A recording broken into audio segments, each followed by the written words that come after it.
আমাদের পাশের বাড়িতে হচ্ছিল হরগৌরীর পুজোর সাথে মনসা পুজো। দুপুরে স্নান করে পুজো দিয়ে গেছিলাম ওই বাড়িতে একটু পুজো দেখতে। তারপর বিকেলবেলাতে ওর খাবারগুলো একটু মিক্সি করছিলাম সোনা পাপাকে ঘুম পাড়িয়ে। আর এই যে সন্ধেবেলা একটু ঘুমিয়েছিল, তাই জন্য রাত্রিবেলাতে আর ঘুমোচ্ছিল না, ওর সঙ্গে খেলা করতে হবে। তো যাই হোক, খেলা করতে করতে মনে পড়লো সোনা পাপার তো দুটো পার্সেল এসছে, চলো তোমাদেরকে একটু শেয়ার করি।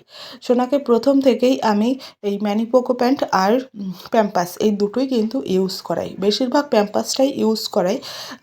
ম্যানিপোকো প্যান্টটা খুব কমই ইউজ করানো পড়ে, মানে দেখি আর কি যেটাতে অফার চলে সেটাই নিই। তো এই মাসে নিয়েছি ম্যানিপোকো প্যান্ট, আর সাথে কিন্তু আরেকটা পার্সেল আছে, আর এটার মধ্যে ছিল সোনার জন্য ওয়াইপস। আমি প্রথম থেকে এই লিটিলসের ওয়াইপসটাই আমি ওর জন্য ব্যবহার করি। আর মাঝে একবার ওর বাবা অন্য ওয়াইপস নিয়ে এসেছিলো, কিন্তু সেটা না আমার একদমই পছন্দ হয়েছিল না।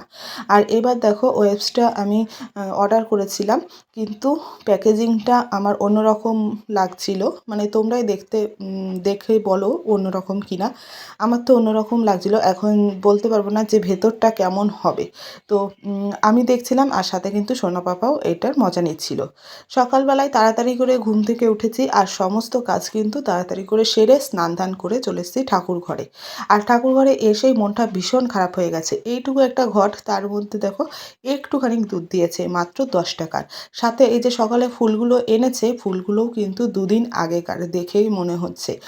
সাথে জবা ফুলও দিয়েছিল, আর জবা ফুলগুলো দেখো সব মানে শুকিয়ে গেছে। সাথে এই যে ধোত্রা ফুল আছে, ধোত্রা ফুলটা তো মানে দেখে আমার মনটা এতটাই খারাপ হয়ে গেছে। ধোত্রা ফুলের মানে কোনো কিছুই হয়নি, সবে ফুলটা হয়ে উঠছে, আর এটাই দিয়ে দিয়েছে এর ভেতরে।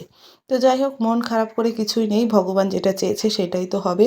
তো প্রথমে গোপু সোনাকে স্নান ধান করিয়ে সুন্দর করে সাজিয়ে গুছিয়ে দিলাম, আর তারপর ভোলানাথের জন্য সমস্ত কিছু রেডি করে নিলাম। আর এই যে ভোলানাথকে রেডি করিয়ে আমি কিন্তু ভোলানাথের মাথায় জলটা ঢেলে দিলাম। ছোটোবেলা থেকে কোনো দিন আমি শিবরাত্রি পালন করিনি, কিন্তু নীল পুজোটা করেছি ছোটোবেলা থেকেই। কারণ আমাদের ওখানে নীল পুজোটাই বেশিরভাগ সবাই পালন করে, কিন্তু এই শিবরাত্রিটা কেউই পালন করে না। তো যাই হোক, পুজো টুজো দিয়ে এসে সোনাকে নিয়ে একটু খেলা করছিলাম, আর তারপর স্নান করানোর আগে ওকে একটু মাটিতে ছেড়ে দিয়েছি। ও করছিল খেলা, আর আমি এদিকে খাওয়া দাওয়াটা করে নিলাম সকালবেলায়।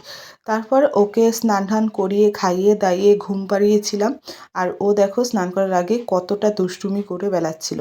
তারপর ওকে ঘুম পাড়িয়ে দিয়ে আমিও একটু ঘুমিয়ে পড়েছিলাম, আর তারপর ও ঘুমিয়েছিল বলেই আমি উঠে দুপুরের খাবারটা খেয়ে নিলাম। তো কেমন লাগলো ভিডিওটা অবশ্যই কিন্তু কমেন্টে জানিও।